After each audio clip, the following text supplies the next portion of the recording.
Okay, round two. Name something that's not boring. A laundry? Ooh, a book club. Computer solitaire, huh? Ah, sorry, we were looking for Chumba Casino. That's right, ChumbaCasino.com has over 100 casino-style games. Join today and play for free for your chance to redeem some serious prizes. ChumbaCasino.com. No purchase necessary. Void where prohibited by law. 18 plus. Terms and conditions apply. See website for details. Every day, we rise, challenging ourselves to work for what we believe in. At U.S. Border Patrol, protecting our borders is more than a job. It's a calling. Agents answer the call, working together to keep our country and communities safe. If you're ready for a new mission, join U.S. Border Patrol and go beyond. Learn more at cbp.gov/careers. With Lucky Land Slots, you can get lucky just about anywhere. Dearly beloved, we are gathered here today to... Has anyone seen the bride and groom? Sorry, we're here. We were getting lucky in the limo and we lost track of time. No, Lucky Land Casino, with cash prizes that add up quicker than a guest registry.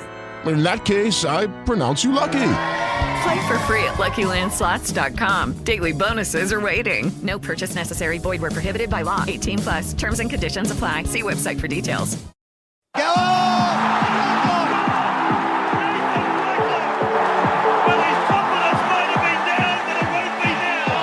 kick ahead, and Duffy's chasing it. The bounce sits up. The Dragons are steamrolling to week 2 of the finals. Inside the last 10 seconds of the game, St George, Illawarra to the death, trying. Brown goes to the air. Going back is Mabon, leaping high and taking it in marvellous fashion with Rod Wishart. He has scored an incredible try that ties this ball game up. Bartram from 18 metres out, he strikes it nicely. St George Illawarra win for the first time in their premiership line. Here's Nathan Blacklock down the sideline, chipping over the top of Joel Kane. Got a red surface bounce to win the game for the Dragons and book himself a New South Wales Blues Origin jump. Good evening, folks, and welcome to another edition of the Red V Podcast, your undisputed home of everything St George Illawarra. And welcome to episode 215 tonight with me, your host, Jack Clifton, and delighted to be joined by my co-host, Kurt Woodward, to talk everything St George Illawarra. Well, again, it's a quite positive podcast we have for you tonight. The Dragons put together a wonderful performance on the weekend out there in Mudgee in Central West New South Wales. A vital 34 points to 18 win by the Dragons, which means they finished their pre-season campaign or the pre-season challenge with a win and a loss, but there were some really good individual performances, especially the defence, the goal line defence of the Dragons, impressive in that victory. We're also going to be touching on the latest Dragons news and updates. The Dragons have, of course, officially announced the signing of Luciano Leilua.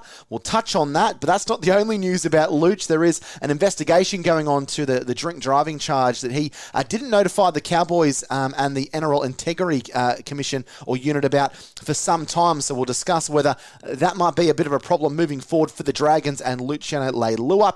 We're going to finalise our top 25 countdown of the greatest St George Illawarra players, getting down to number 1 this week, so finally getting ourselves from number 25 all the way down to number 1. We'll answer your Fans Corner questions. We've got a chat with NRLW St George Illawarra player Bronte Wilson, and we're going to finish off our position preview of the back row position, looking at numbers 11, 12 and 13 and seeing who will line up in those positions for the Dragons each week. Well, I'm delighted to be joined by Curtis Woodward. I must also say that perhaps Kurt isn't delighted to be joining the podcast as he normally is with his Tigers going down to the Dragons, but in all fairness, it was a pre-season game, or at least that's probably what Kurt's telling himself. Kurt, welcome back to the Red V Podcast, mate. How are you travelling here this afternoon? Yeah, g'day, Jack. G'day, Red V listeners. Yeah, not sure what happened on the weekend. I was actually away on holiday and have no idea what happened, so you have to fill me in. Honestly, Jack, it is a trial, but like I said last week, I did pump up the West Tigers against the Warriors, and I think the Dragons came to play and took something out of that Rabbitohs game, took another step forward against West Tigers, and basically didn't let West Tigers do anything. Dragons were physical. They played hard. They ran hard. They wanted to get over the top of West Tigers, which we don't often say about the Dragons. So now we're in a spot where the players have pumped all the fans up for season proper 2024. So now it's up to the players themselves to deliver when the season starts. Yeah, there's always been a lot of excitement about the Dragons, but unfortunately they do a very good job of crushing our hearts and crushing our spirits. So hopefully this isn't a false dawn and something that the Dragons can build on, especially in the early portion of the 2024 season. Well, plenty of Dragons news and updates to get through this week, folks. So let's not waste any more time. Let's jump in and see what's making news about the Red V this week on the Red V podcast.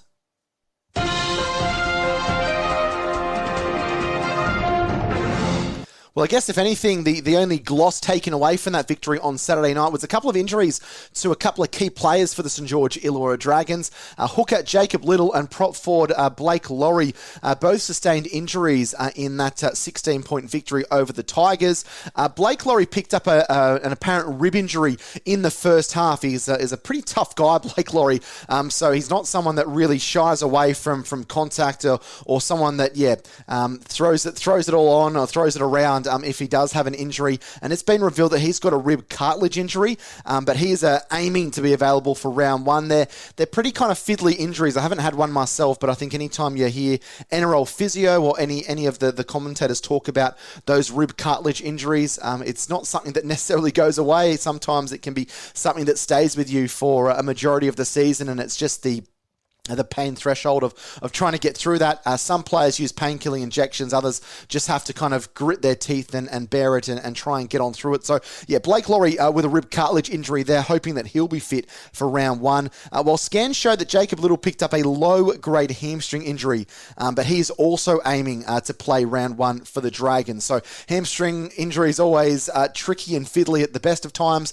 Positive news is that it's a low-grade hamstring injury, and I guess the other positive for the club as well as the fact that the Dragons don't play this weekend. We've got those couple of matches over in Vegas, so really from the trial on Saturday, it was 14 days or a couple of weeks for Blake Laurie and Jacob Little to get fit. And Kurt, I guess we've kind of spoken about this at different times during the podcast, at different times during the preseason. When you've kind of got a lack of depth like the Dragons do, you can't really afford to be losing players for any length of time, especially when they're pretty integral ones. I've obviously haven't been the biggest supporter of Blake Laurie, but he's an important part of that middle forward rotation for the Dragons. And Jacob Little, as we saw, he was destructive in that first 40 minutes for the Dragons, and they don't have an awful lot of depth behind him. So the last thing the Dragons would want to see would be to lose a couple of these players, and fingers crossed they're right for round one against the Gold Coast in just under 2 weeks' time.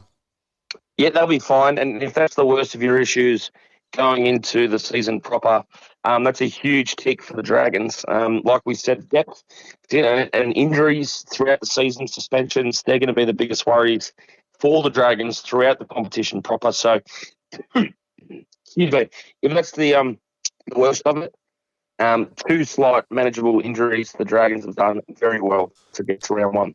Yeah, hopefully everything is all right with that. And, of course, if there are any changes, we'll have it all here for you on the Red V podcast. Only last week, it was only a couple of days, I think maybe even a day after we finished the podcast on Wednesday afternoon, it was announced by the media that Luciano Leilua had signed with the Dragons, and that was announced a few days after that, a 3-year contract for the Dragons. And gee, I don't think I've ever seen as much fanfare about a signing, people complaining about money as if it was their own, and all of the other rigmarole that came along with it, more than what we saw with that Luciano Leilua signing. First, people were saying that it was a 3-year, $2.7 million contract.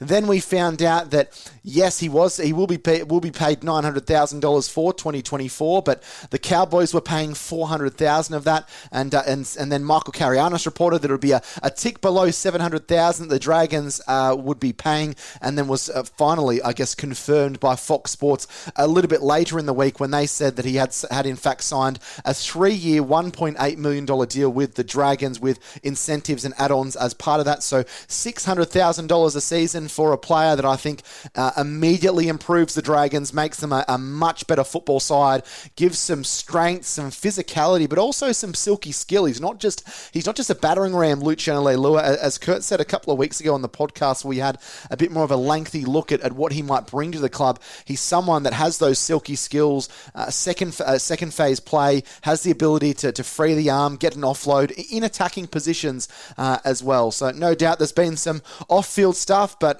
I guess when you look across the NRL, there's probably not too many players that hasn't been the case with, and hopefully in a settled environment close to family. I know his father is quite unwell, so Luciano, that was one of the big ticks for him coming to the Dragons. Hopefully under a more experienced coach like Shane Flanagan, we can see some really good football out of him. And coupled with that, Kurt, is the fact that the Dragons have actually extended Corey Allen as well. So Corey Allen has had a further year added to his contract. He was only contracted until the end of 2024, but now is being contracted till the end of 2025, which I think is a good move by the Dragons. Has that ACL injury, so we won't see him this year. But he's been signed for a further year. He drops out of the top 30 to make way for Luciano Leilua. A couple of really good business deals from the Dragons. Your initial thoughts on the Leilua signing and I guess this movement we're seeing from Shane Flanagan of trying to bring quality in any which way he can get it? Yeah, it makes a lot more sense when you hear the final possible number that the Dragons agreed to and what the Cowboys might have agreed to as well. My worry is slight alarm bells regarding flashbacks of Volkman and did the Dragons do their research beforehand. I'd be interested to know more about this investigation of drink driving up there in Townsville and how it would affect the Dragons if there was something to that. I guess at this stage there's not much information out there, but surely after the Volkman stuff, the Dragons would have been fully aware. The Cowboys would they have passed that on to the Dragons in some way? Well, yeah, I don't know. I think that they possibly would have, or at least the Dragons would have been aware of it. But it's a tough one because I don't necessarily think that the Dragons would have been overly concerned about that. We'll talk about it now because that was the next item on the agenda anyway. But it is kind of due to this drink driving case, which was a low-level drink driving offence. And he pled guilty, Luciano Leilua.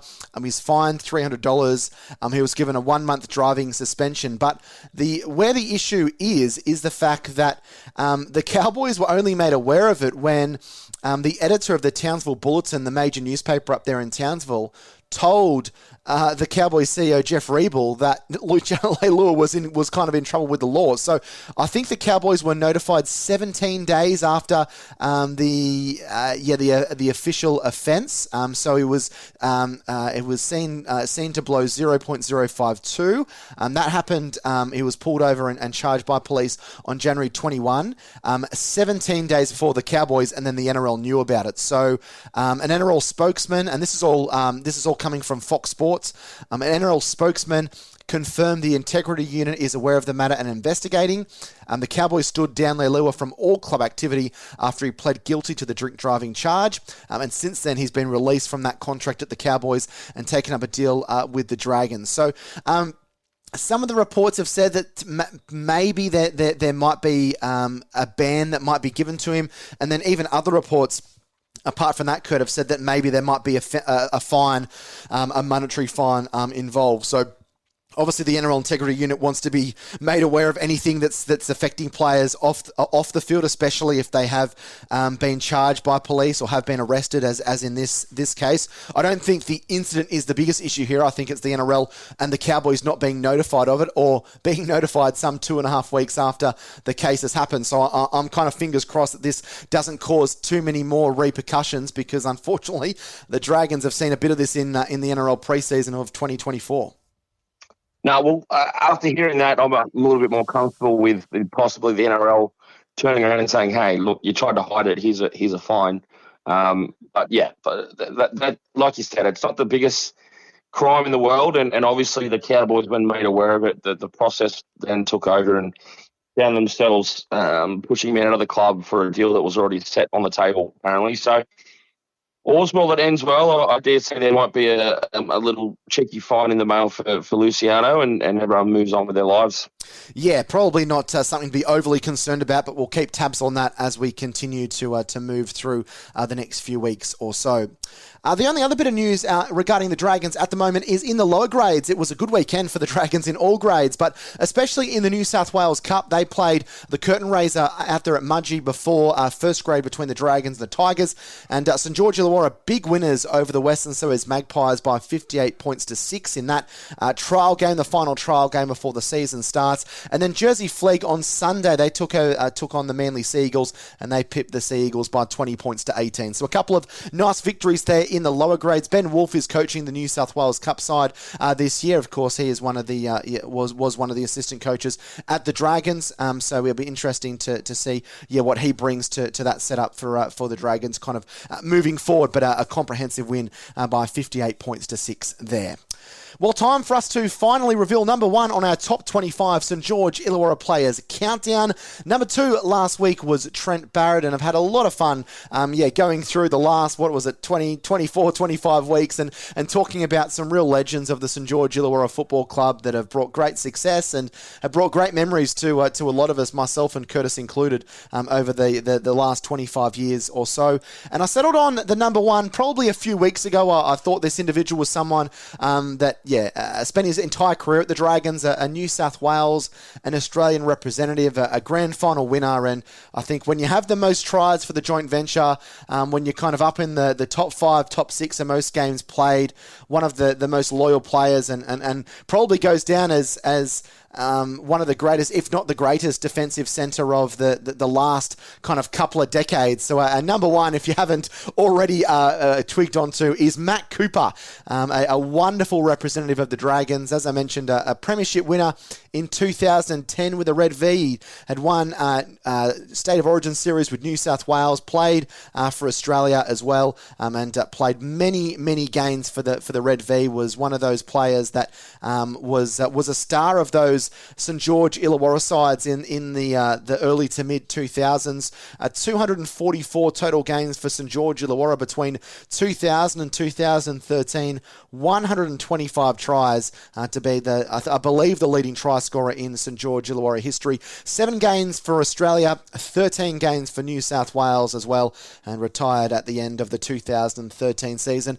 Probably doesn't always get the plaudits that he deserves. I think over the last couple of years, fans have really kind of come to a recognition of Matt Cooper, but I think if you kind of went back to 2004, 2005, 2006, when pundits and media and opposition fans spoke about the Dragons, they probably spoke more glowingly about Mark Gasnier, Kurt, than they did Matt Cooper. But I guess his 2010 season, 2009 season, 2011, under Wayne Bennett, that left side was so lethal, and he was someone that was a great provider when you look at guys like Herbie Farnworth that probably need some practice in passing to their wingers. That wasn't Matt Cooper didn't need any training in that department. A great defensive centre, great tackler, great reader of the play, great provider of tries, great try scorer, quick, strong.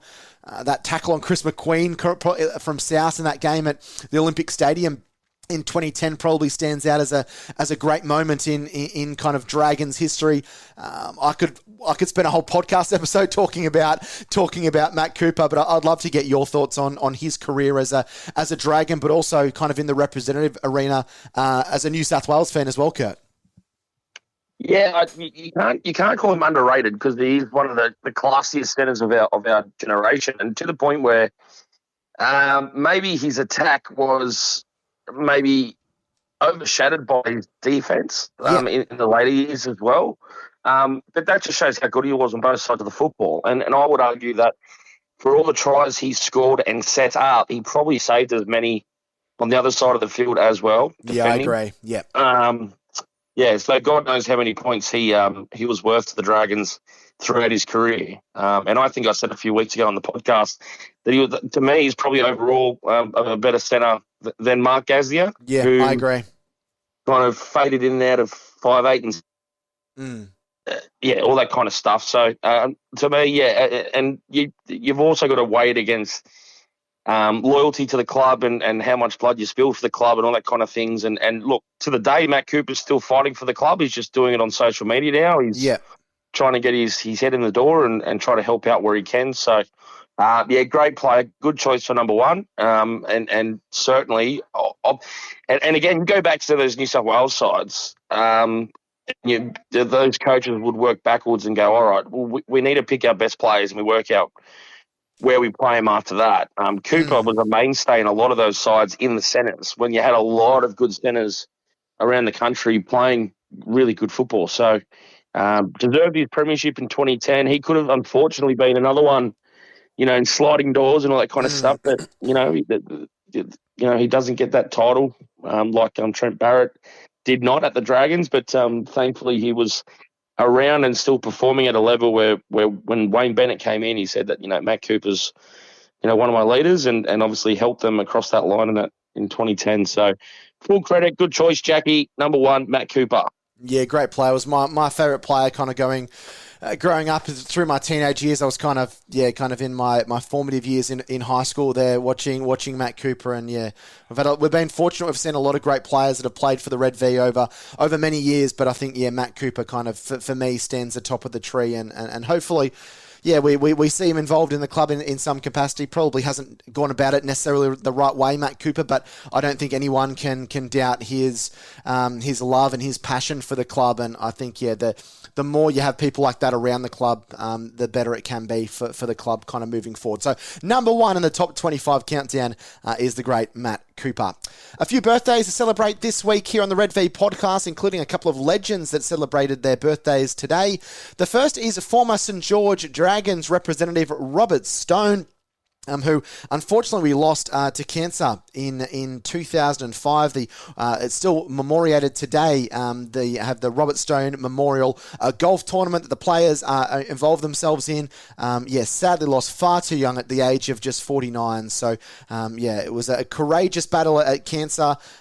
He was, as I mentioned, only 49, but still that couldn't take away from what a wonderful footballer he was. 170 first grade games in his career for a total of 26 tries, and he was involved in more than 100 wins. He played his entire career at the St George Dragons from 1975 to 1985. He was part of the 1977 and 1979 premiership sides and was part of the squad that made the 85 grand final, although he only played 12 games in that season. After he finished his career with the Dragons, he went and captain coached with Picton, and then also returned to the Dragons in an administrative role before sadly passing away in 2005. But one of those aggressive, amazing players that bring so much history to the Dragons, and we always love talking about each and every week on the podcast. So we think it at this time of the year, as I'm sure it is for his family, a bittersweet day. They no doubt will think of the great times and the great memories of Robert Stone, the man, not the footballer, because I think we are so obsessed and in tune with these individuals that are the footballers. But it's certainly a prick to your conscience when you see players like this that pass away so young, that there's sons, there's daughters, there's nephews, nieces, wives, brothers and sisters that have lost someone very young. So we think of the Stone family today, as Robert would have been, celebrating a monumentous birthday. Would have been, I'm trying to work it out, 68. He would have been today, but not to be. So we think of Robert Stone on his birthday today, the 27th of February. Another person that would have been celebrating his birthday today, if he was still with us, was the former wonderful coach, one of the great coaches when you think of rugby league, and it's Jack Gibson. Now you might be wondering, well, Jack, why are you talking about Jack Gibson? He didn't have much of affinities to St George. Well, he did. He actually played lower grades at the St George Dragons. He played, for St George in the 1950s, and then went across and captained Eastern Suburbs in the 1960 grand final, which they ironically enough lost to St George in that decider.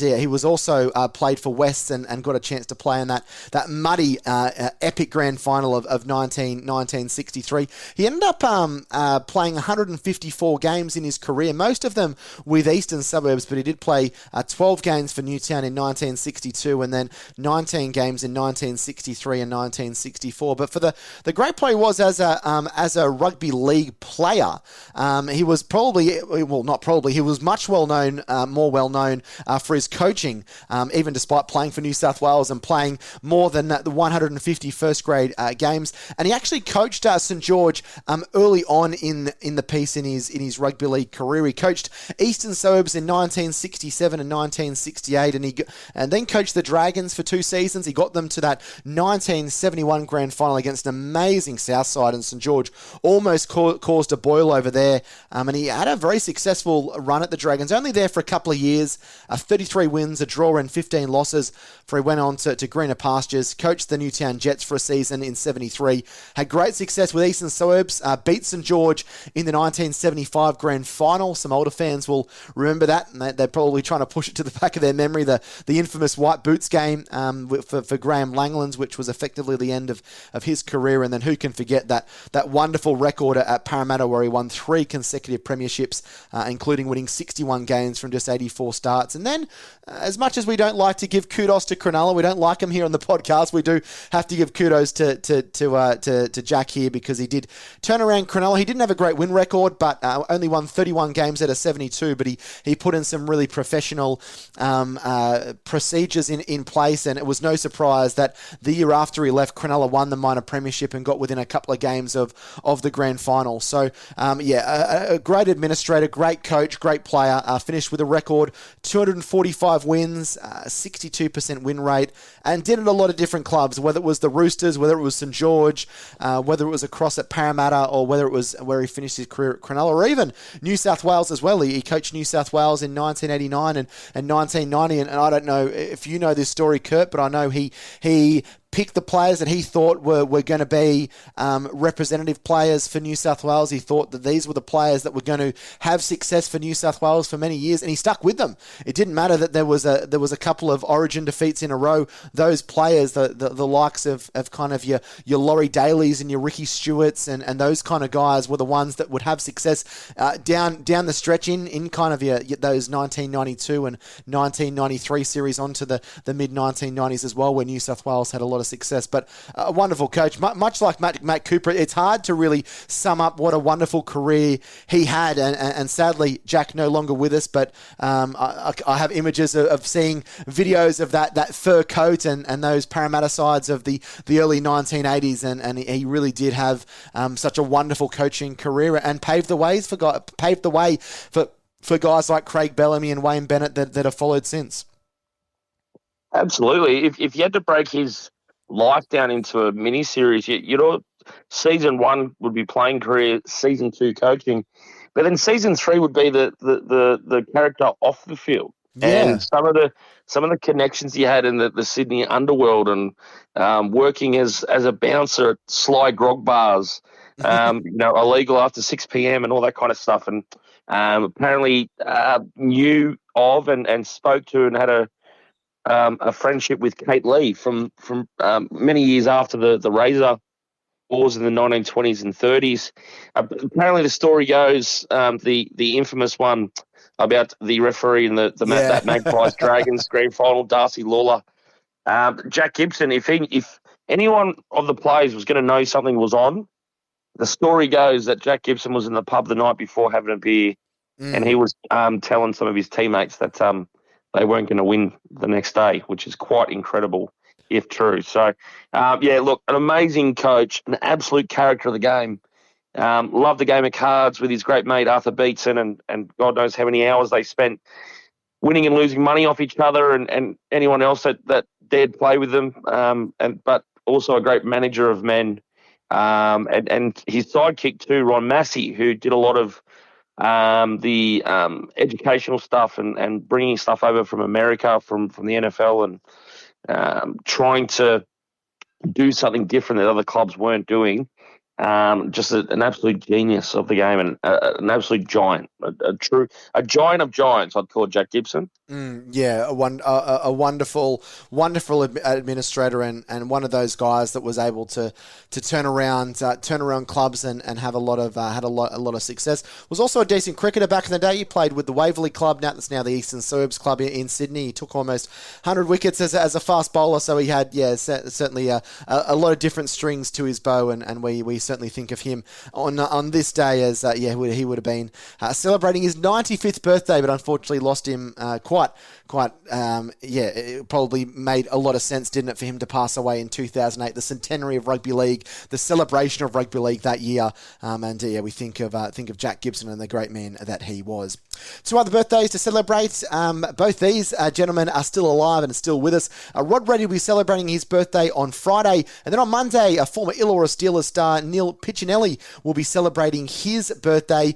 For Rod, he'll be turning 70 in just a couple of days. On Friday, he'll be celebrating his 70th birthday. The Rockhampton native, he spent both periods at St George and also at Illawarra. A career that spanned 239 first-grade games, 66 tries, and also saw him play in 138 victories. He played 19 games for Australia and also went on to play for New South Wales in 14 games. He only got to play in the original State of Origin series in 1980 once. Prior to that, it was the interstate matches that took place prior to that, but still represented New South Wales 14 times, and then actually went on to represent Queensland in 1980, which made a lot of sense, didn't it, considering he was born and raised in Rockhampton. Won the premierships with the Dragons in 77 and 79. There's that famous story and famous vision of him belting the absolute crap out of Ray Price in that 77 grand final and really kind of knocking the teeth out of that Parramatta resistance when they lost their own spiritual leader, a very tough and uncompromising forward. He was one of the great back rowers to play the game, and certainly one of the great back rowers to represent the St George Dragons. He left the Dragons at the end of 1983 and spent a couple of seasons down there at the Steelers. His impact was felt so broad and so widely that in 1984 he played in 24 games, and the Steelers had arguably one of their finest seasons prior to making the semi-finals in 1992, when they finished with 12 victories and 12 defeats and only just missed out on a potential top 5 berth. Unfortunately, the name of Rod Reddy is probably sullied somewhat because what happened in the Super League era. He was slated to coach St George in 1996 after Brian Smith had agreed to step down at the end of the 1995 season. He'd even begun to do some pre-season training with him, but then the Adelaide Rams came and he felt that was a better offer. He left the Dragons very much in the lurch, and for that there's some fans that still don't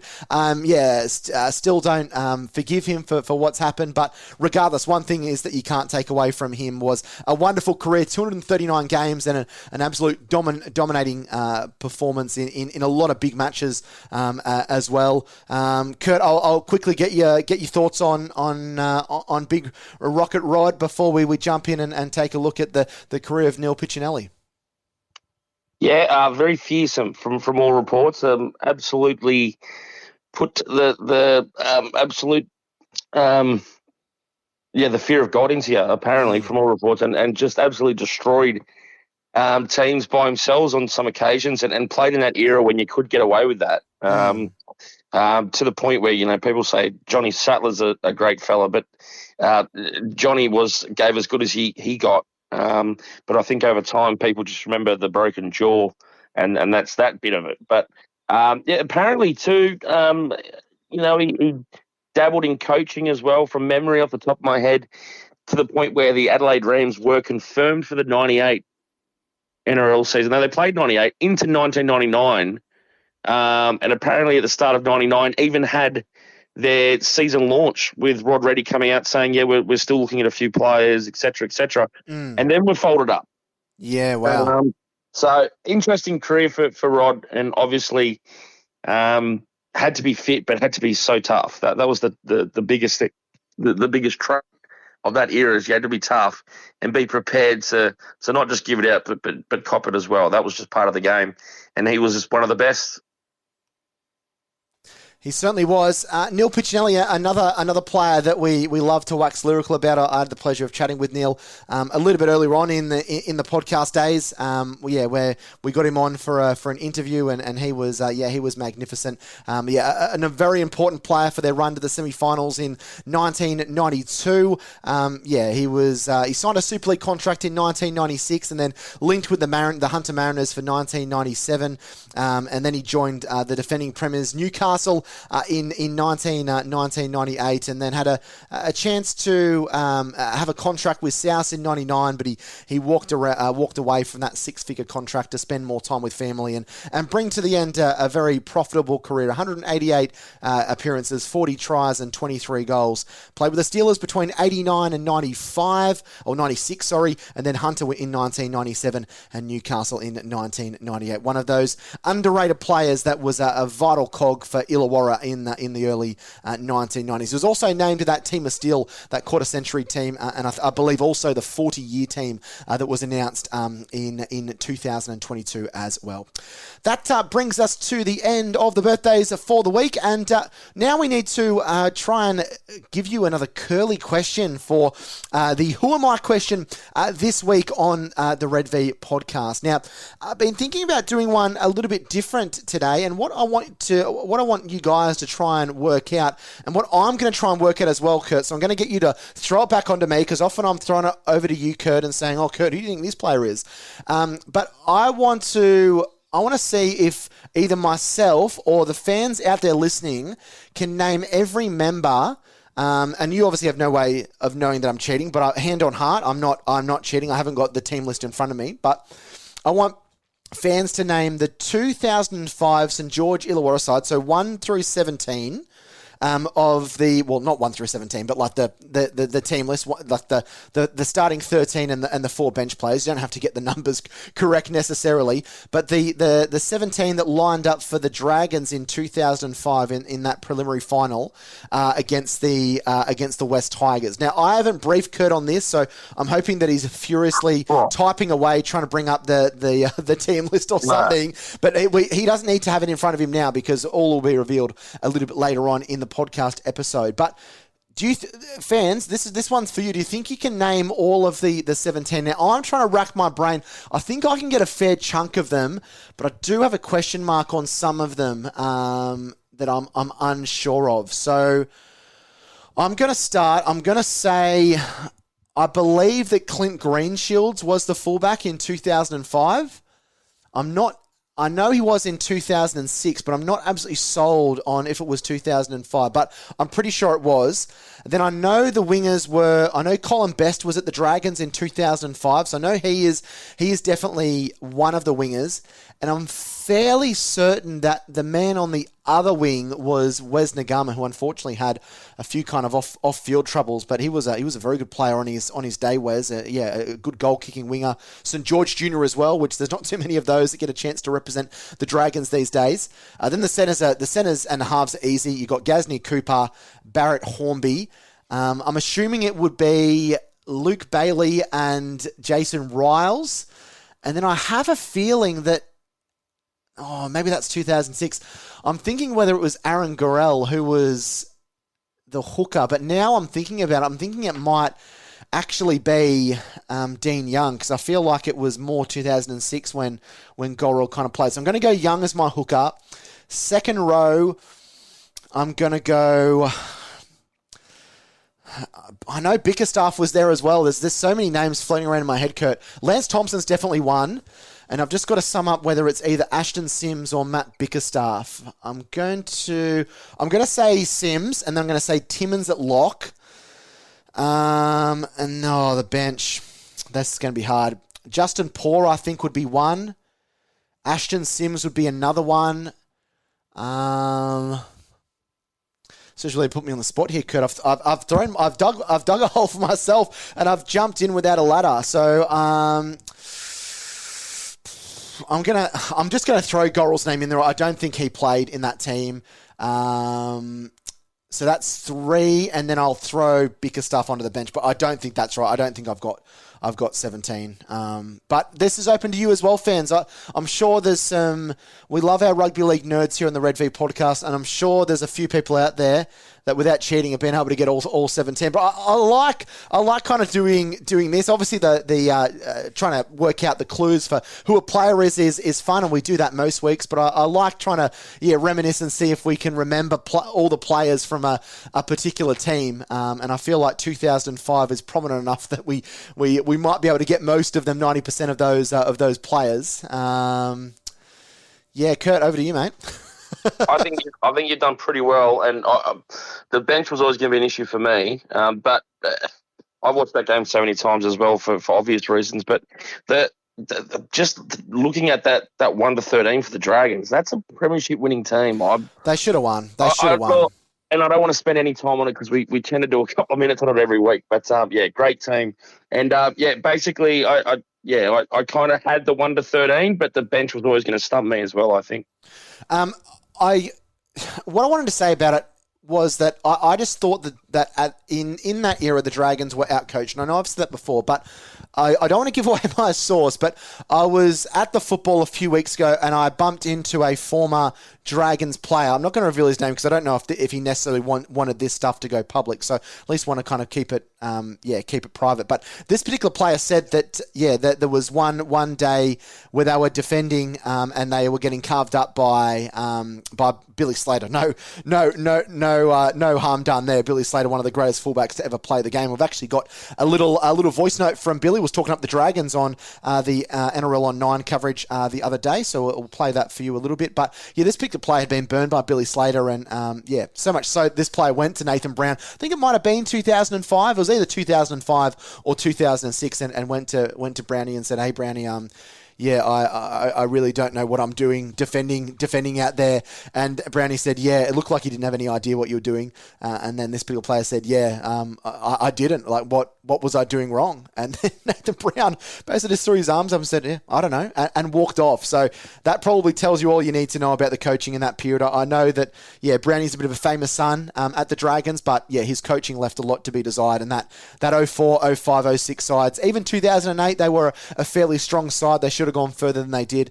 Leaves a lot to be desired. But that's a story for another day. Maybe when all us Red V podcast fans catch up at the pub and we can share stories about the Dragons there. But that's the Who Am I. We'll reveal all a little bit later on in the podcast tonight. We're going to take our first break here on episode 215 of the Red V podcast. On the other side of that, we're going to hear from Billy Slater what his thoughts are on the Dragons for 2024, and we're going to review that wonderful victory by the Dragons over the West Tigers.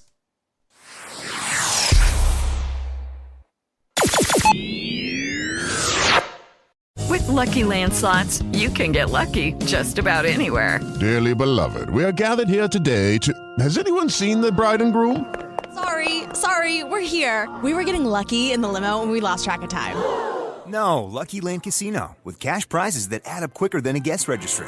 In that case, I pronounce you lucky. Play for free at LuckyLandSlots.com. Daily bonuses are waiting. No purchase necessary. Void where prohibited by law. 18+. Terms and conditions apply. See website for details. Step into the world of power, loyalty, and luck. I'm gonna make him an offer he can't refuse. With family, cannolis, and spins mean everything. Now, you wanna get mixed up in the family business. Introducing The Godfather at ChumbaCasino.com. Test your luck in the shadowy world of The Godfather slot. Someday, I will call upon you to do a service for me. Play The Godfather, now at ChumbaCasino.com. Welcome to the family. No purchase necessary. VGW Group. Void where prohibited by law. 18+. Terms and conditions apply. It is Ryan here, and I have a question for you. What do you do when you win? Like, are you a fist pumper, a woohooer, a hand clapper, a high fiver? I kind of like the high five, but if you want to hone in on those winning moves, check out Chumba Casino. At ChumbaCasino.com, choose from hundreds of social casino-style games for your chance to redeem serious cash prizes. There are new game releases weekly, plus free daily bonuses. So don't wait. Start having the most fun ever at ChumbaCasino.com. No purchase necessary. VGW Group. Void where prohibited by law. See terms and conditions. 18+. Yeah, and it looks to have worked really well through the trial period. The one thing that the Dragons have is they have a whole heap of physicality. They're a physical football team. With the football, they run hard. They've got these big outside backs, Zach Lomax, Sully on one edge, and they're Jack Bird's playing in the centres. So they've got centres the size of middle forwards, and they're a physical team. If you don't bring your shoulder pads and your courage and everything like that when you play the Dragons, they'll beat you up. And I think that's their strength. And then you've got tenacious competitors like Ben Hunt and the halves, and I think it can work. Anything can work as long as you commit to it. And at the moment, the Dragons look like they're committing to their football program. They're committing to their plan that their coach is setting out. And if they continue to do that, I think they can be the real team on the rise. They finished second last year, and they can push their way into the top 8 if they continue that form. Refreshing to hear someone in the media not bag the Dragons and say they're going to come 16th or 17th, and from an unlikely ally as well. I don't know if we've necessarily had much to do with Billy Slater, the Dragons in recent years, but the Queensland coach having some pretty high praise for the Dragons, and that was all based off the back of a really thunderous performance by the Dragons as they beat the Tigers by 34 points to 18 on Saturday night out there at Mudgee. It was a very physical performance, something that we've seen from the Dragons before, but I don't know to that extent. There was some real intense and some real intensity in the way the Dragons went about their business. It was I think it was a really important result and a highly encouraging result for the Dragons moving forward. Their goal line defense was very good, especially in the first 5 or 10 minutes. The Tigers had a few bites of the cherry inside the Dragons 20 on the Dragons goal line and weren't able to crack them. Eventually did end up scoring 3 tries on the day, but defensively I thought they were really sound in that early stages, and obviously the left side attack of the Dragons caused all sorts of headaches for the West Tigers. Jaden Sewer superb. Moses Sully was fantastic. His runs, he was running like a back rower. He just was so difficult to stop. And then of course Michaeli Ravalawa also got himself on the score sheet with one of those patented runs that we've seen Mika do, and what we're so used to seeing over the last several years, being at the Dragons and scoring plenty of tries. Kurt, I know it's a painful one for you. Never easy to dissect when your team has been beaten and beaten pretty soundly, especially with what happened in the first 40 minutes. But I guess if you put your Dragons hat on and look at it from a Dragons perspective, how did you analyse the Dragons' performance over the 80 minutes, and what were your takeaways from that victory over the Tigers on Saturday night? No, very impressive. Obviously, the full-time score doesn't matter as much as the what they outlay on the field. So I thought they were really good for 40 against South. They were even better this week against West Tigers, and that's what they needed to do. I thought the combinations looked very impressive. I like the intensity. They were charging onto that footy, particularly to get it to 18-0 the way they did it. And it seemed so simple, and it really was just the big kid on the back fence wanting it more than the opposition. Yeah. And West Tigers did have a lot of ball. I'm worried how much they got stuck in their own heads with how much football they wanted to play so early with their combinations, and getting ahead of themselves a little bit. So the Dragons could only defend what was up against them. But like I said, they really wanted to punch holes through that line. And the difference between that Dragons attack and the one we've seen in the last couple of years, which will do whatever it can to not engage and kind of get hurt through the line, but try to create something, further back, way before the line, and trying to, hope that someone from the opposition falls over and a gap pops up or a score off a kick.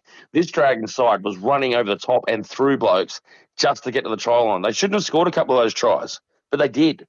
And I think the West Tigers were poor, but the Dragons did not let them play. They played good football and they dominated that game. They really did. Moses Sully and Jaden Sewer obviously deserve to be singled out for credit. I thought they were very good. We are going to see, it looks like Jaden Sewer shift from the left-hand side of the field to the right-hand side. But speaking to Fox Sports post-game, he didn't seem too worried about that. He said that's where he's played most of his footy and probably where he enjoys playing more. And I think if you add Luciano Leilua to that left side, the Dragons don't lose much at all, if anything, combining with a Moses Sully and also a Michaeli Ravalawa on the wing. But elsewhere, I thought there was some other really good performances for a side that probably doesn't have a lot of quality middle forwards. I thought Francis Molo was superb on Saturday night, Kurt. He had 18 runs, 164 metres, 35 tackles. That's the kind of stuff you want to see from your middle forwards, and you want to, as a back, that's the kind of performances you want to see from your forward pack that can really lay a platform for the backs and the likes of Kyle Flanagan and Ben Hunt to do their thing on the back of that. So I thought that was really impressive. In a contract year, Francis Molo, so that's always a motivating and mitigating factor for a lot of these players. But I think if we can get some of those performances, even if it's only once every 2 or 3 games out of Francis Molo, that's going to be an improvement on what we saw out of the Dragons last year. Consistency is certainly going to be the key for Francis there. Unfortunately, we didn't get to see a lot of Blake Laurie. He picked up that rib cartilage injury, but we did get to see Michael Molo. He put in a decent and solid shift in the middle there for the Dragons. But I think outside of all those guys, one of the best on the park for the first 40 minutes for mine was Jacob Little, and it was kind of almost a little bit like deja vu, Kurt, because we waxed lyrical about Jacob last week. We spoke, we kind of analysed, how are the Dragons going to attack in 2024?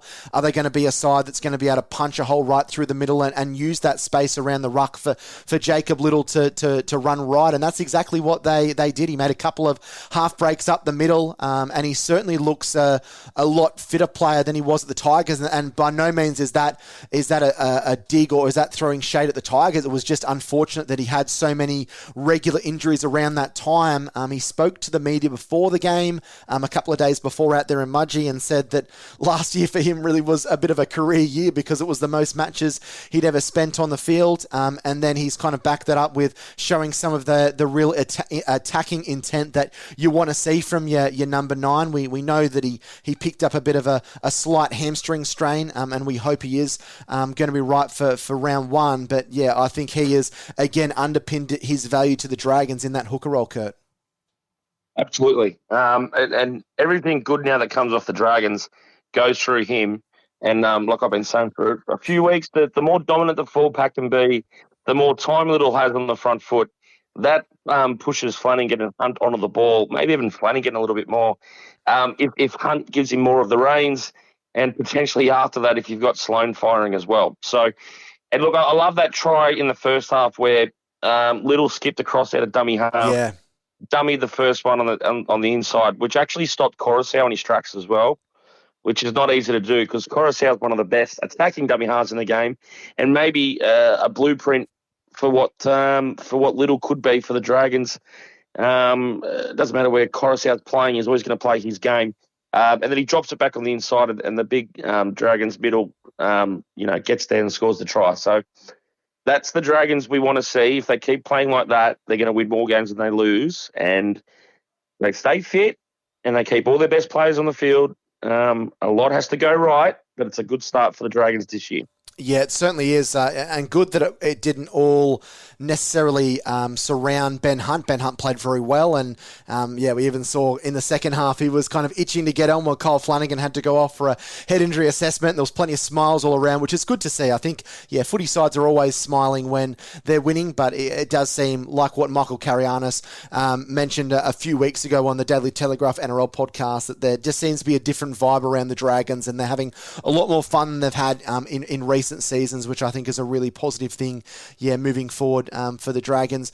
I think it was a really important win in terms of like the confidence for the Dragons, Kurt, and giving them a platform, giving them something to launch from for the season. And I guess social media is probably not a great barometer of how fans necessarily feel, because there was a fair few fans saying, "Oh, people are overreacting, people are going over the top." But I didn't think fans or myself or others were going over the top at all. I think when you saw that shot of the West Tigers dressing room post match, they looked forlorn. They looked like a side that had trotted out their best players, had tried their guts out for 80 minutes, and they wanted to get a win. Like, people, I think, have kind of been fed this false narrative that trials are all about fitness and the result doesn't matter, and it's and to an extent that probably is true for some of the teams. But I think for sides like the Tigers and the Dragons that have been propping up the table in the last few seasons, a win like that can really switch up momentum for your club. So I don't think fans are overreacting at all. I think it's a really good performance by the Dragons, and I think it's, results like that. Who knows? Like, Dragons could go out and lose their first 3 or 4, but they could also go out and win their first 3 or 4, and we might look back in September and say, hey, Kurt, how amazing was that pre-season victory? You could see now that was the launching pad. That was the impetus the Dragons needed to get a bit of confidence and get a bit of flow into kicking off their season. I think, performances like that are key to football sides, and I think fans should enjoy it. The Dragons fans haven't had much to cheer about, especially over the last 12 to 18 months. So I think anytime you get a win, whether it's a pre-season fixture or not, is a time for celebration. Yeah, a week's a long time in rugby league, isn't it? Last week, Dragons fans were, a lot of them were saying, same old situation. Look at the Dragons after 80 minutes. We got flogged again. The media got into them. And then this week, the Dragons get a little bit positive about themselves because it's another week into preseason. They played really well, and now it's all just, oh, come on, boys, you're getting a little bit ahead of yourselves. So there's no win here for the Dragons except for, within those walls of the dressing room. They know exactly where they wanted to be at the end of preseason, and they would have had goals. They would have had boxes they wanted to tick. I reckon they've ticked them all. I think injuries are okay. They've got form. They've played a lot better than they did week on week from that first opening kind of scrimmage with Manly. They've come a long way. So wouldn't you rather be sitting here than, lose your 2 trials by 40 and the team's going nowhere and everyone's asking why is the coach still got a job and you haven't even played round 1 yet? It's a completely different situation to be in. So just harness that and be positive about being positive. There's nothing wrong with that. It's a better start for the year for you guys compared to where you've been the last couple.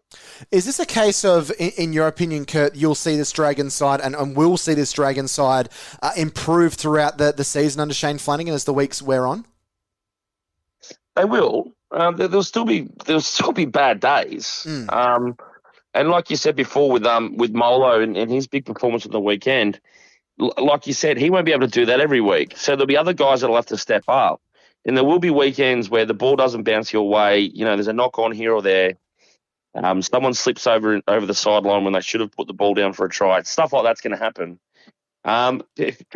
Because it's not a finished product. It's and just enjoy the good days and appreciate that there's going to be some days where not everything goes right. That's just how it's going to be. But I've already seen over a couple of weeks that this side is moving in the right direction for absolutely 100% certain. One thing that is a bit of a concern, and we continue to speak about it, is the fullback position. Tyrell Sloan scored a nice try. He finished a try off nicely for the Dragons in the second half. He took a bit of an intercept and ran 40 metres downfield, but still had those issues under the high ball, still had those defensive issues. There was a glaring miss on Jareem Buller, which maybe you don't put too much blame on Sloan for that.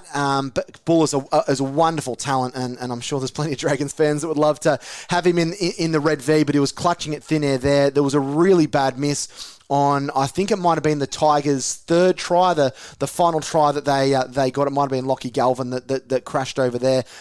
Was really just held his arm out, made no attempt to put his body on the line and make that defensive tackle there. I think it's concerning, Kurt, for Tyrell Sloan. Like I said last week, and I don't want to keep rabbing on because I don't like bagging players because I just don't like doing it. But I think there needs to be some questions asked asked about Tyrell Sloan, if he's viable for the first grade position. Obviously, he can do some wonderful things at the other end, but we haven't seen any improvement in defence. We kind of hoped that we might have seen some building blocks coming into place, and who knows, that may happen over the course of the season. But that does, I guess, as positive as I am about the Dragons and the things I can see, the improvement I can see from the club, seeing how poor Sloan has been defensively kind of makes me doubt how far the Dragons can really go with him at fullback. Yeah, it's an interesting one because I don't think, like I said before or last week, you don't have many choices at the moment, particularly if Lomax isn't well with those back problems. But I think the Dragons can put up with it, particularly the coaching staff, if the rest of the team get around him and kind of hide him a little bit, if you want to call it that. They still won very comfortably on the weekend, and every other position was, the guys in those major positions played well, positive stuff. But there will be weeks, particularly if there's a couple of back-to-back poor games from the club. Sloan's going to be in the centre of it. He's going to be at the centre of it, win or lose. It's just the nature of his skill set.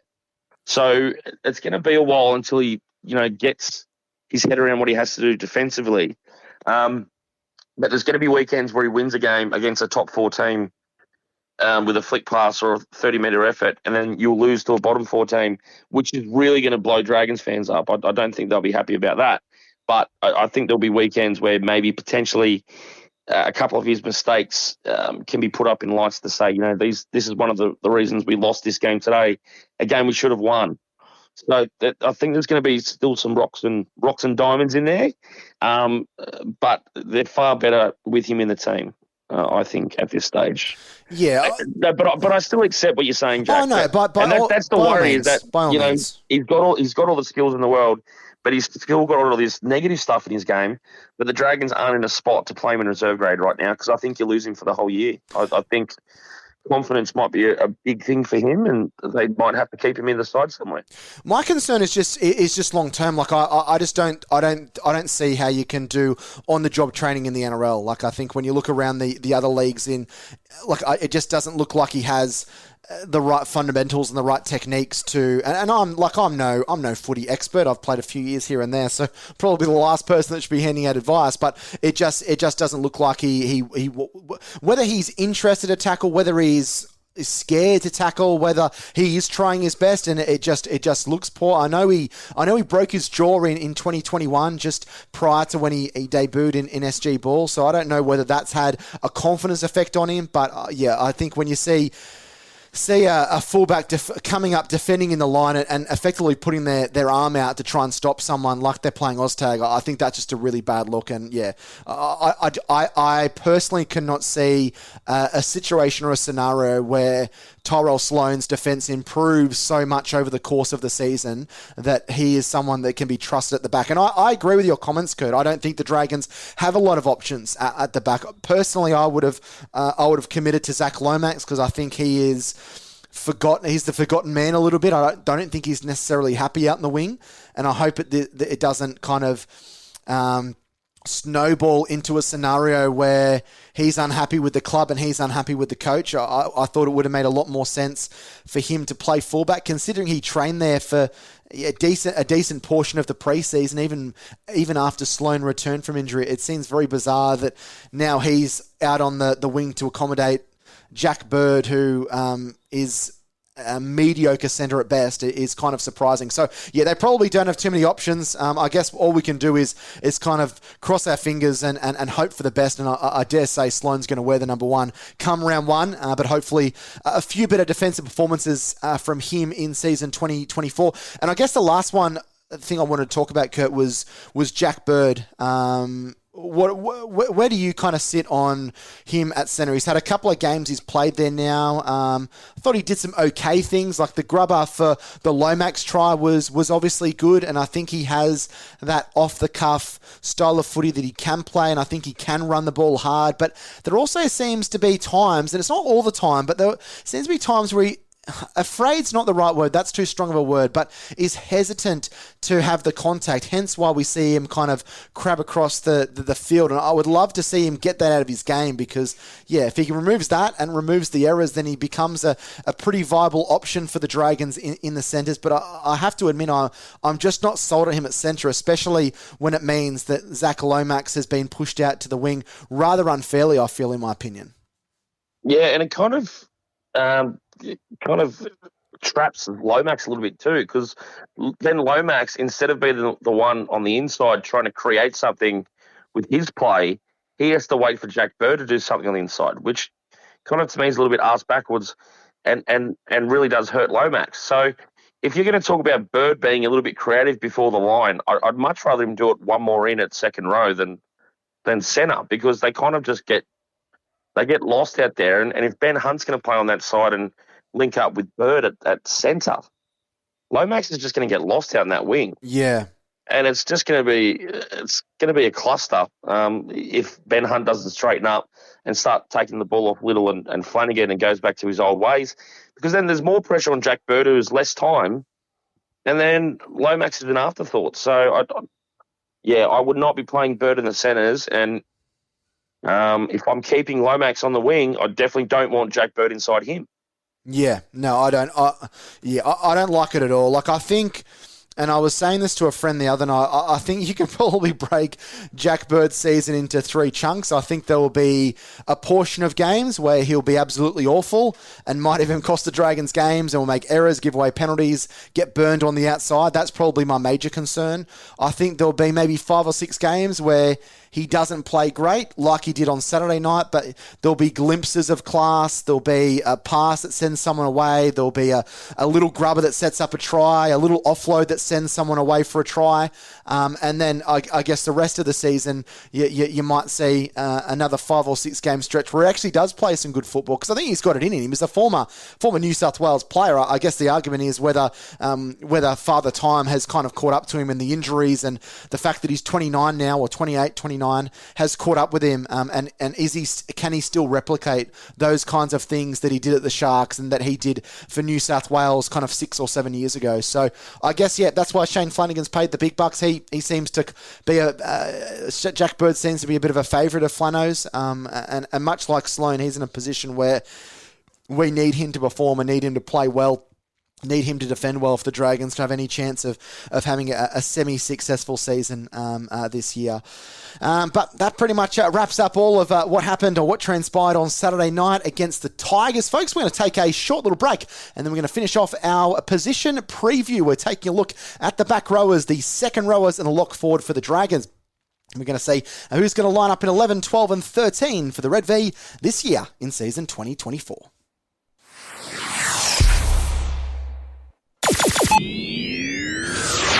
Welcome back. You're listening to episode 215 of the Red V podcast with Jack Clifton and Curtis Woodward.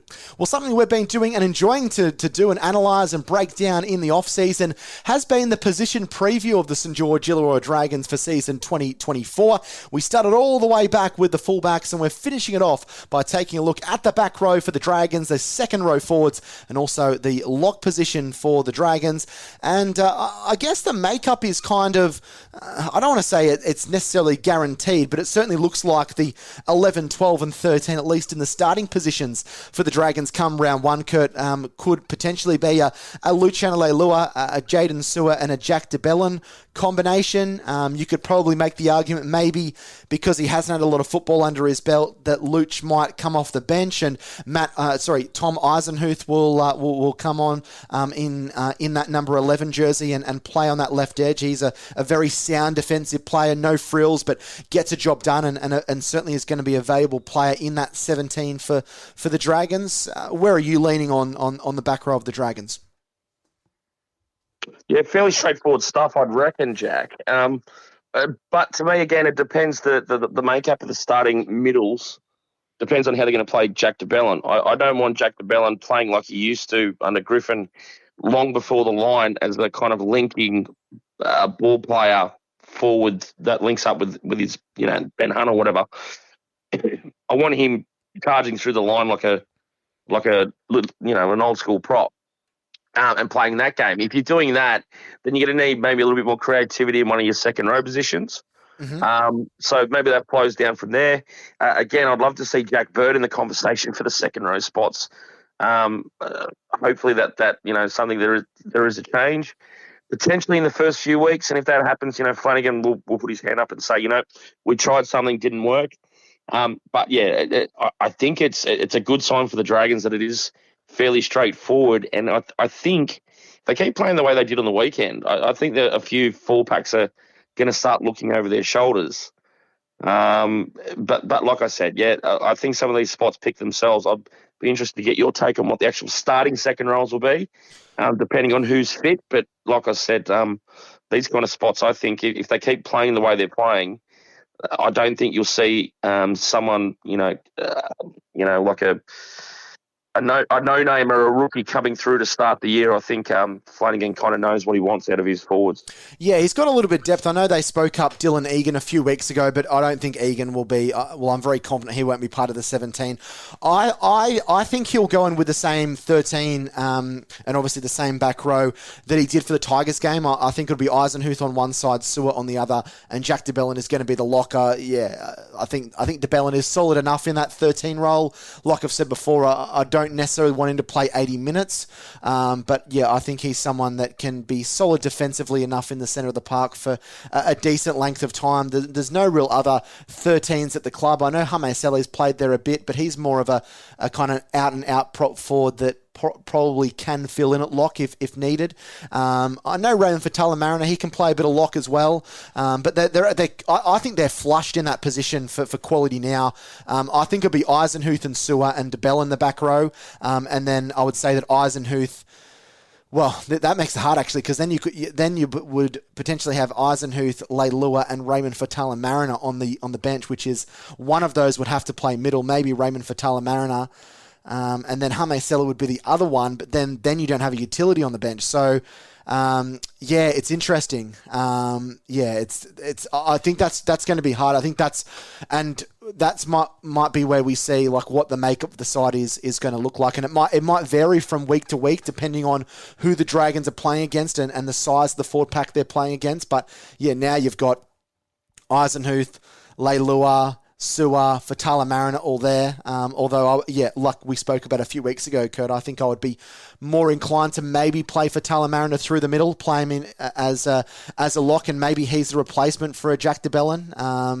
And maybe they go in with one prop. I would think they'd have to go with more than that, or maybe Raymond Fatala-Mariner plays a bit of prop as well. I don't really know, because it kind of seems that there's a bit of an odd number with some of those back rowers there. They kind of seem to have a few, well, not a few too many, but a few too many to potentially pick in the 17 if they are going to go with Eisenhuth on one side, on the left side, and then Sewer on the right with Leilua and Fatala-Mariner and Eisenhuth on the bench. That's a really tricky one. Yeah, look, maybe Flanagan has already shown his hand how he does want to play for round one, which is really intense through the middle. And if that's the case, I'd be prepared to run that risk and play that extra forward off the bench, and maybe leave your utility to maybe the 18th spot. I don't know. It's a tough one. Is there a situation, Kurt, where you could see Flanagan playing Jacob Little for 80 minutes and not carrying utility on the bench? And if there was an injury to a Jacob Little, you could move maybe Jack Bird into hooker, and then Lomax could obviously go into the centres, and you can kind of shuffle things around? Or do you think in the modern game now, in 2024, coaches, even experienced coaches like Flano, would much prefer to have a 14 on the bench that can fill that dummy half role, regardless of whether there's injuries or not? I would love to see Jacob Little, if the situation is there for Little to play 80 minutes, to do that. But I wouldn't be doing it every week as well.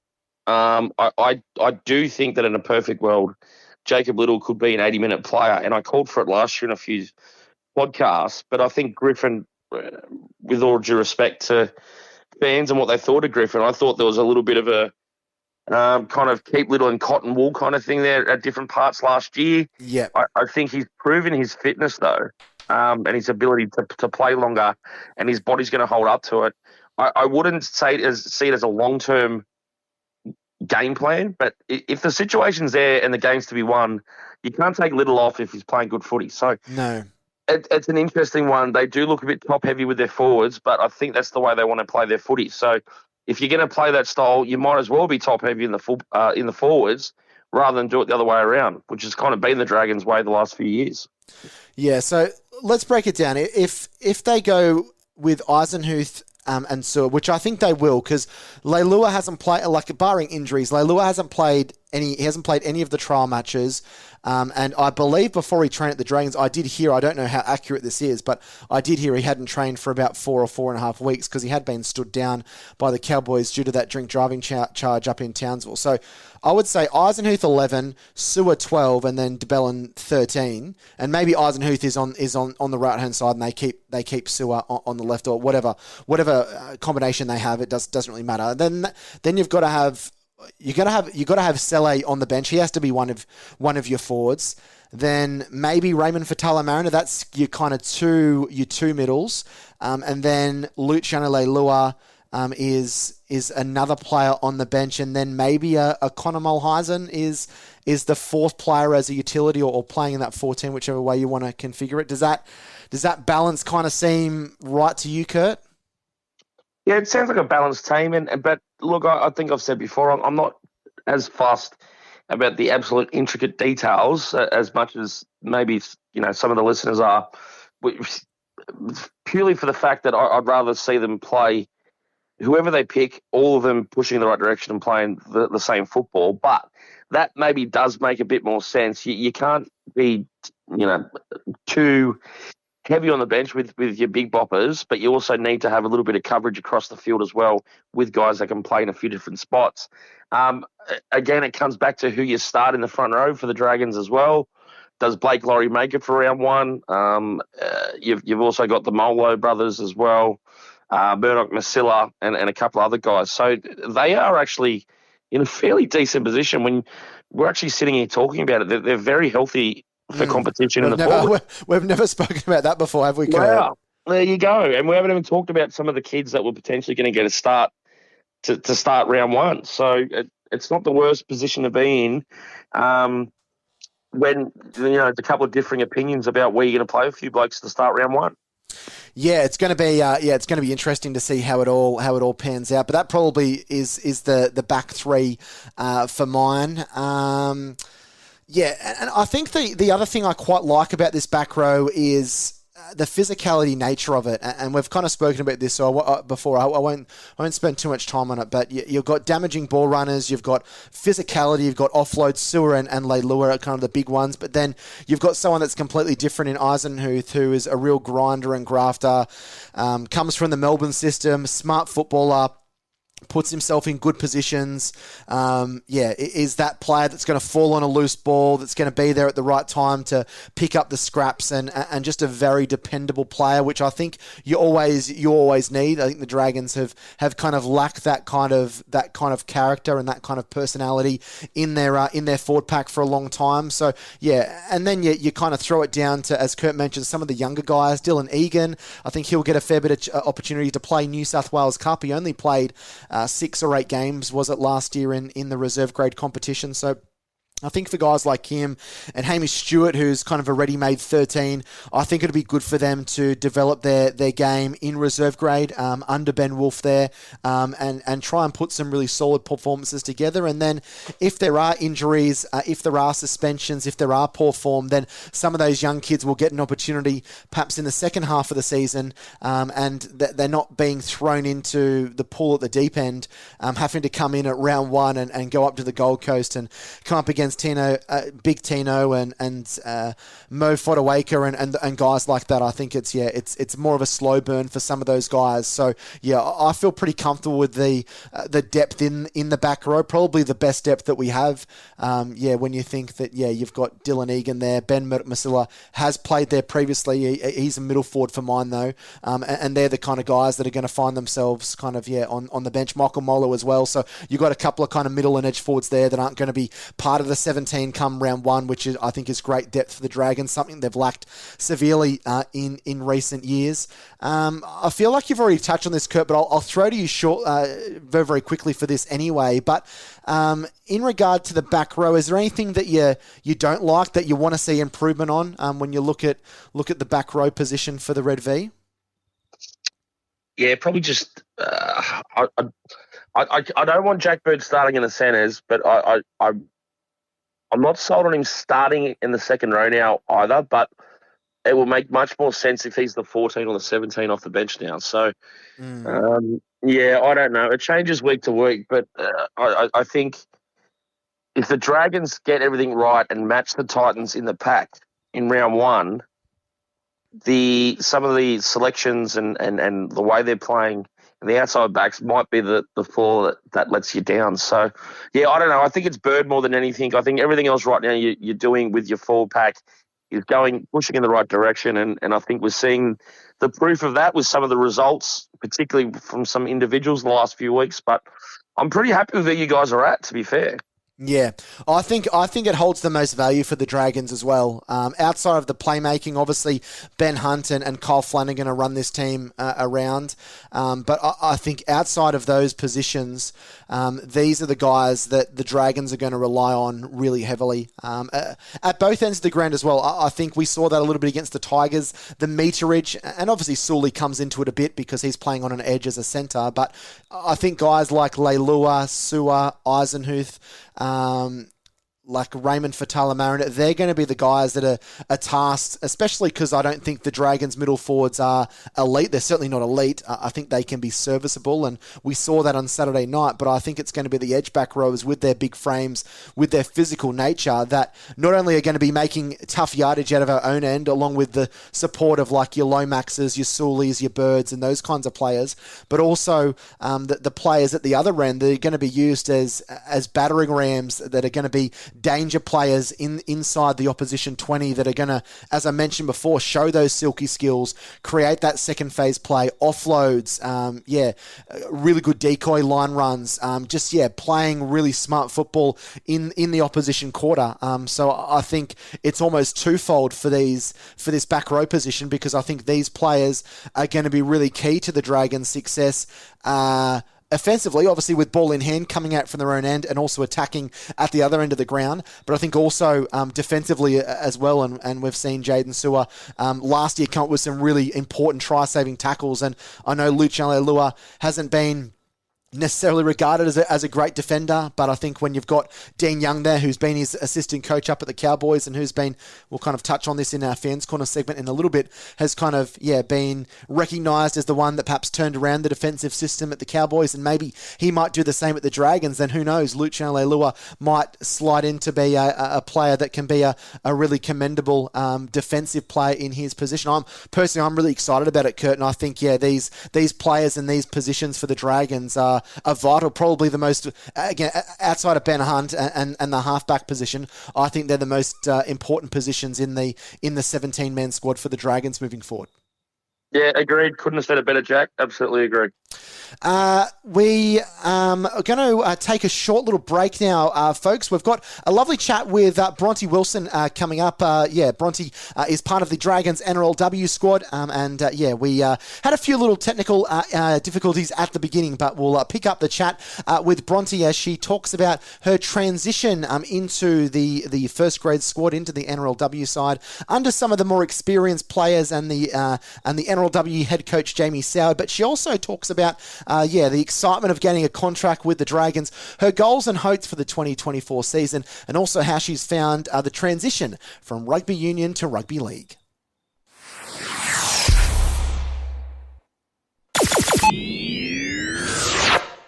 When I saw Jamie Soward, he was so excited to tell me because I had to pass the age exemption. Oh, okay. Yep. So I passed that, and he was really excited. It's been really exciting. Because I understand that last year in 2023, you actually were doing some training with the Dragons NRLW side. Is that correct, Bronte? Yeah, I was a development player last year, and the girls and Sally have taught me so much and gained so much knowledge from that. What are your hopes and goals, I guess, for 2024? Obviously, great news for you to be part of that 2024 NRLW side. What are some goals and I guess some goals of yours that you're hoping to achieve during the season? Yeah, my goals is probably to be selected in the top 70 and playing my role to hopefully get the team successful through the upcoming season. You come from a rugby union background as well, Bronte. So, some of the people that might, have kind of followed your journey will know a little bit about that. Can you tell us not just, I guess, about your rugby background, but your background in sport and in rugby and now into rugby league that sees you at the Dragons in 2024?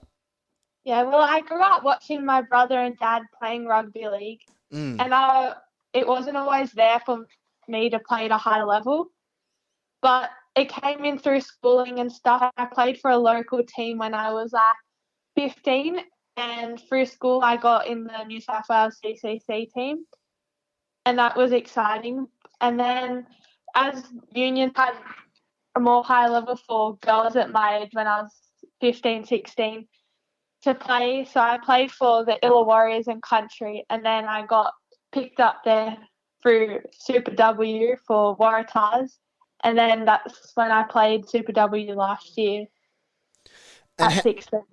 And how have you found the transition from kind of rugby union back to rugby league? Has that been kind of something fairly seamless since you left the Waratahs and left rugby union, Bronte? I grew up playing rugby league when I played Lisa Fiola before union. So it was really exciting. I was easy to transition back, but I was really excited to utilise the skills that I gained from union to better my game.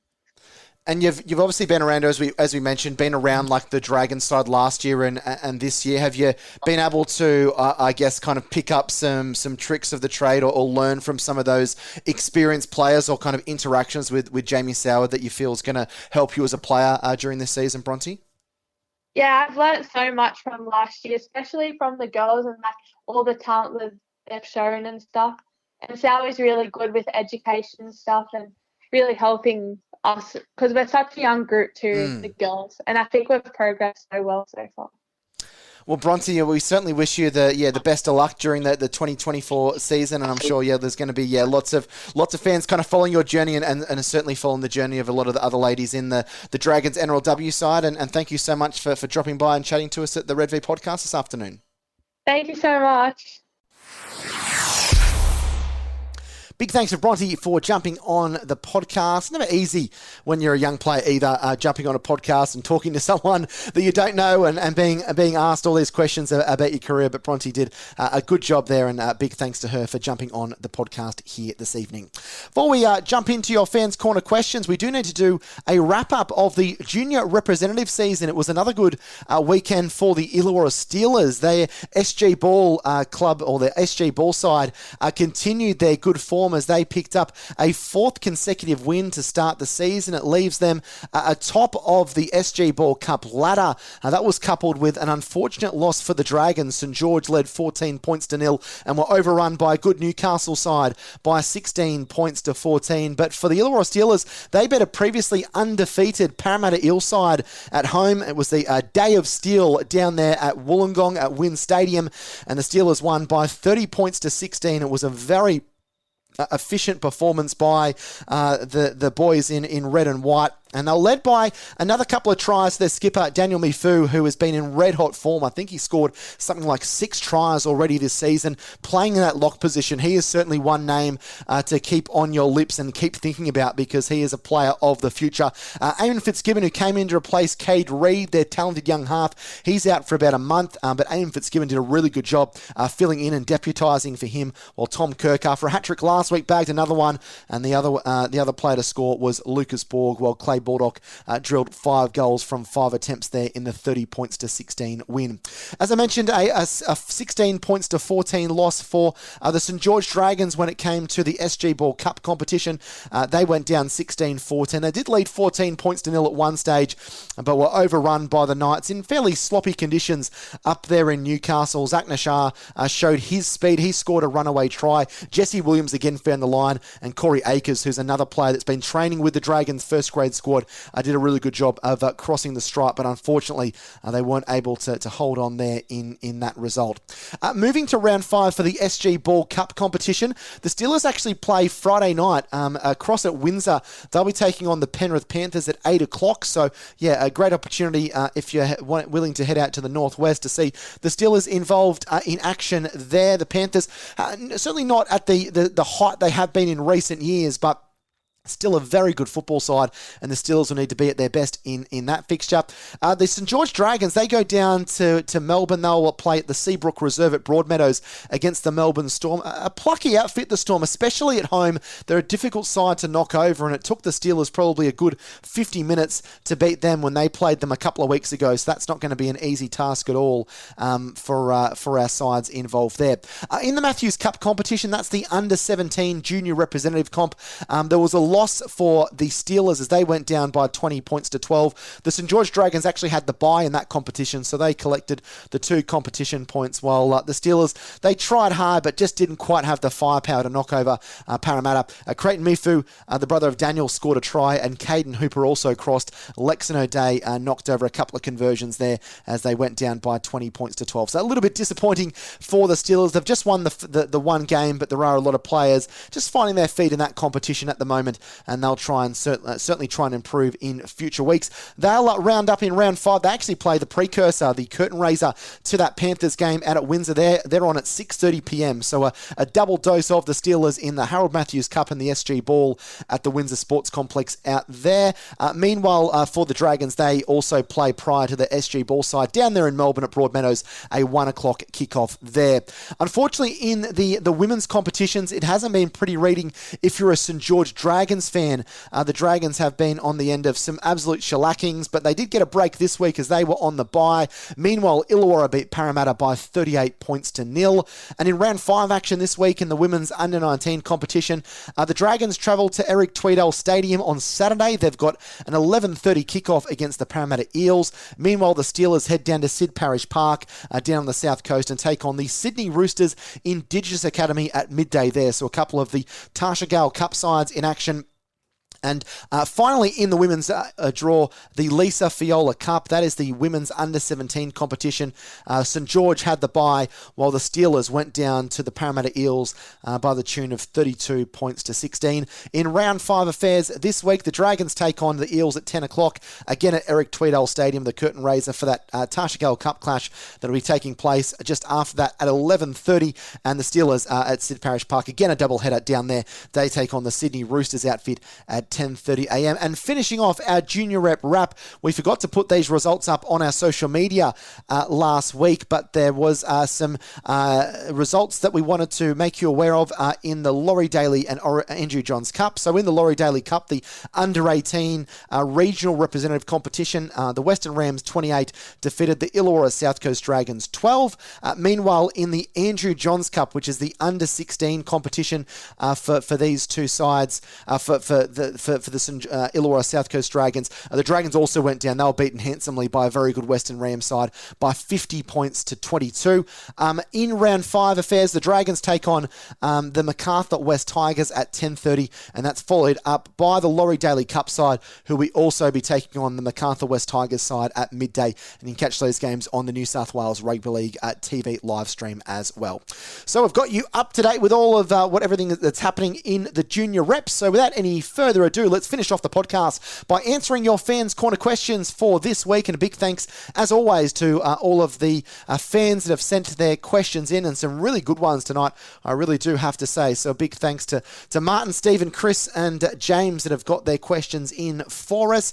The first question comes from Martin Brito on Facebook, and Martin has said, with the backline looking set with everyone fit, what's your starting pack and bench? Well, Marty, we kind of addressed this in the last segment we're talking about, but we didn't focus on the middle forwards. I think Flanagan will stay with Laurie and Molo as the starting props, Little at hooker, and then Eisenhuth, Sewer, and De Bellin as lock. And I think Hamesele, Raymond Fatala-Mariner, Luciano Leilua will be on the bench along with Conor Malazan. So yeah, that's probably my starting pack. Maybe we see Hamesele swap with a Francis Molo, but I think they've got that 3 kind of middle 4 rotation now with a few of those guys. So yeah, you're going to have a quality player that's going to come off the bench, which I think is a good thing for the Dragons. So that's probably with what I see out of the forward pack, Martin. I think that's the way that they will line up.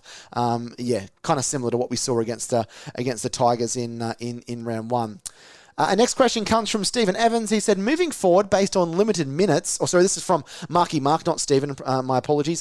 From Marky Mark on Facebook, he said, moving forward based on limited minutes we have seen, what areas should we target for recruitment for 2025? I don't know about you, Kurt, but I still want to see an elite middle forward. I think when you come up against the very good sides, your middle forwards are really put under the pump. So, yeah, I would want to see a quality middle forward. I think you need to address the halves position as well. Ben Hunt's only got a maximum another year after the end of this season, so I think you need to be, kind of future-proofing who you're going to bring in as a 5'8" or a halfback.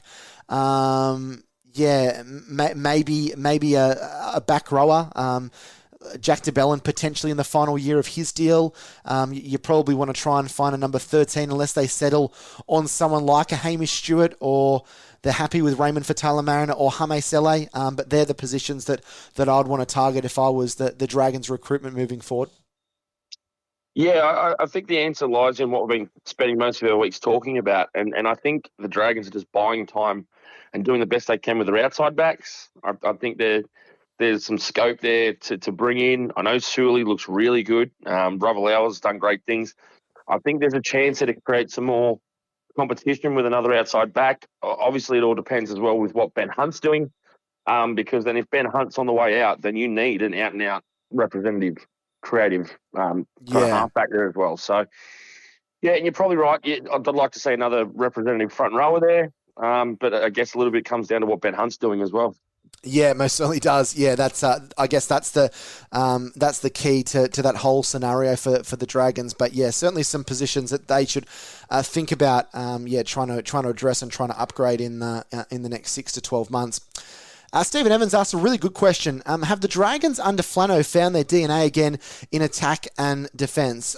I'm not sold that they necessarily have, but I think they're certainly on the right path, Kurt. I think that's the thing when you have a coach like Shane Flanagan. He wants to implement that DNA into the side. He wants the side to play a certain style. He wants an identity. And if his coaching career at Cronulla gives us any indication, he's someone that wants to see his side be physical. He wants to see his side grind out results. He wants his side to be a really good defensive unit with really good communication. So yeah, I feel like we're seeing the first baby steps of his DNA being implemented into the Dragon system at the moment. Yeah, absolutely agree. You can definitely see the starts of something there.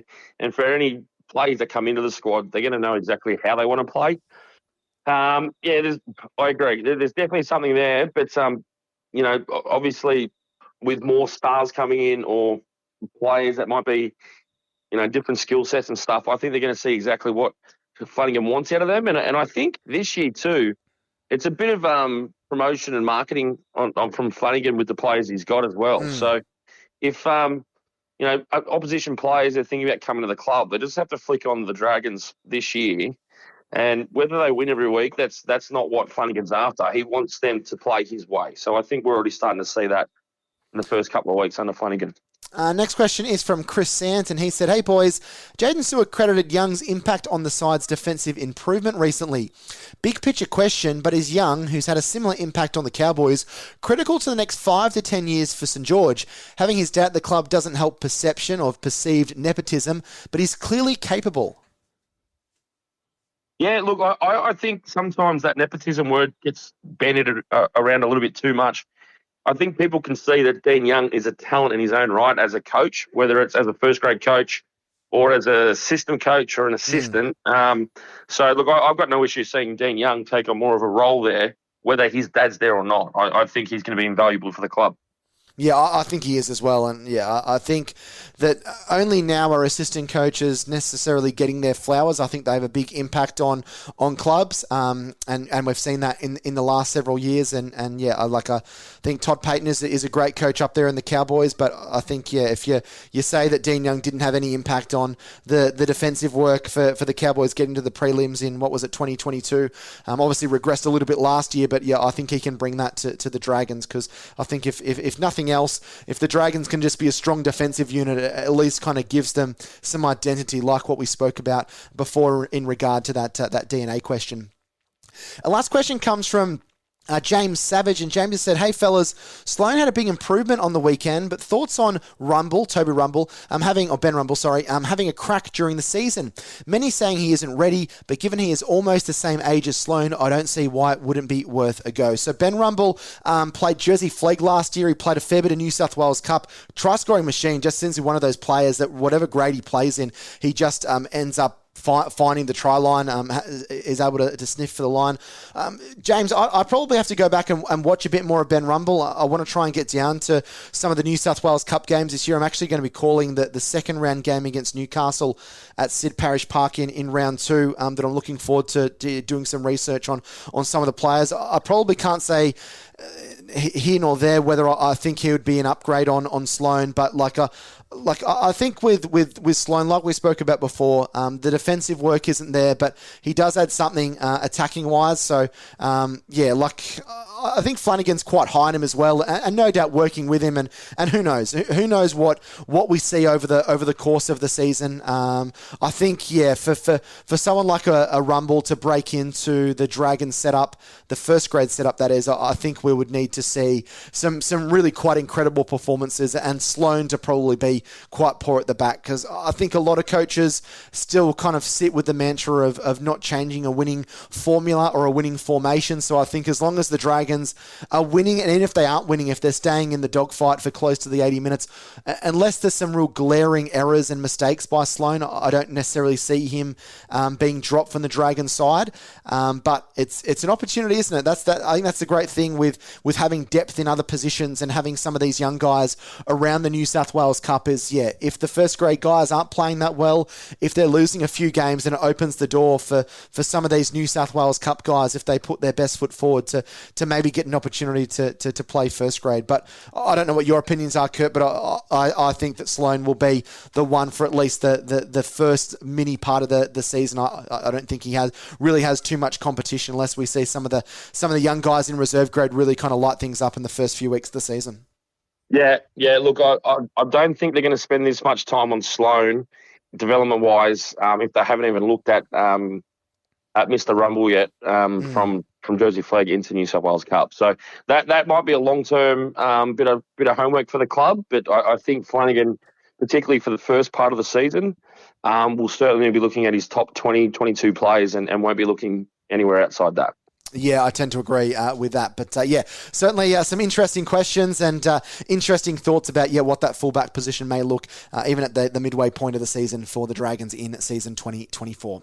That brings us to the end of the Fans Corner segment, folks. As always, we thank you for your questions, and you can always send them in to us, redvpodcast@gmail.com. That's redvpodcast@gmail.com. A huge thanks to James, Chris, Stephen, Mark, and also Martin for sending in some really good questions this week on the podcast. Now, before we finish things off, we do need to announce the Who Am I, or the several players of the Who Am I for this week on the podcast. We asked you guys to try and guess who were the 17 players that lined up for the Dragons in that preliminary final defeat against the West Tigers in 2005. Now, I'll go through the list. I certainly haven't got all of them, but we'll start from the fullback position.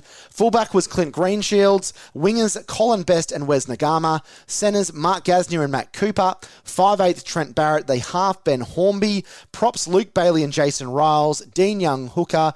A second row, Ben Cray and Lance Thompson with Sean Timmins as the lock. And then bench of Michael Henderson, Justin Paul, Corey Payne and Michael Ennis. Now, I'm pretty sure I forgot poor old Benny Cray, who's one of the greatest back rowers to play for the club. And I certainly didn't get Corey Payne, Michael Ennis or Michael Henderson.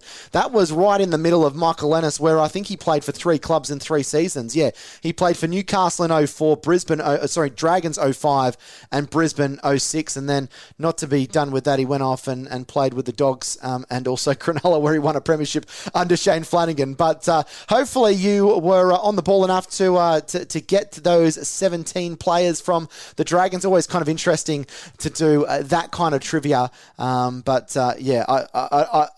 don't know, Kurt. I feel like 12 or 13 out of 17 isn't too bad, surely.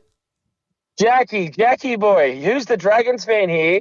Ben Cray, named in your top 25 players of all time, right up the top, and poor old Benny Cray misses out. No, yeah, I missed him too, to be fair.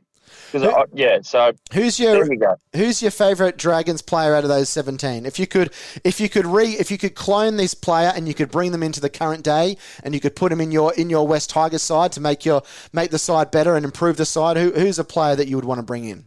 On the current team we have? Yeah, on the current team you have, yeah. Cooper, Gasnier or Timmins?